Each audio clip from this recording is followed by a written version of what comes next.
nyamara zose zayisuzuguraga ingendo n'uko iteye. Akanyamasyo muzi ukuntu kagenda ariko gasodoka, karakugendeye gakururuka, kageze kuri rya riba kihisha mu mazi. Bakame uko yakamenyereye iraza no kuri rya riba, yihamagaza ubusa igira ngo irebe ko hari indi nyamaswa yaba yaje kurinda amazi.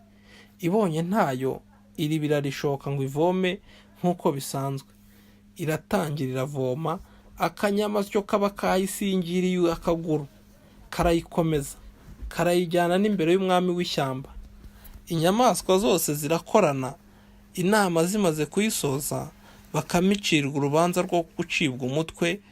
Ubwo ariko mbere yo kuyica umutwe zagombaga kuba ziyiboshye kugira ngo itabona uko icika. Mu gihe zigishaka umugozi ukomeye, Bakame irazibwira iti, mbese ubwo muriruhiriza iki? Mwazanye kariya kavovo ntigahagije? Erega ntabwo Bakame nduhije. Izindi nyamaswa ziti, ko Bakame atubwiye ukuri. Nuko zireba akavovo k'insina, maze zirakayibohesha. Hashize umwanya izuba rimaze gukomera, akavovo karuma. Nuko Bakame imenya ko igihe cyo kwicikira kigeze, itangira kwibohora.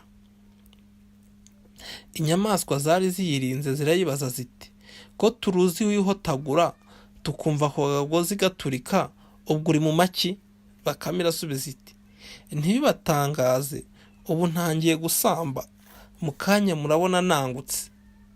Nuko zimaze kwizera ko Bakame itagishoboye gucika, zitangira kwiganirira.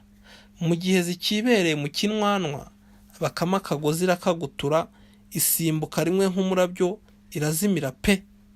Inyamaswa ngo zikebuke, zisanga Bakame yagiye kera, zisigara zimanjiriwe. Naho Bakame yisangira nyina mu ndiri yayo.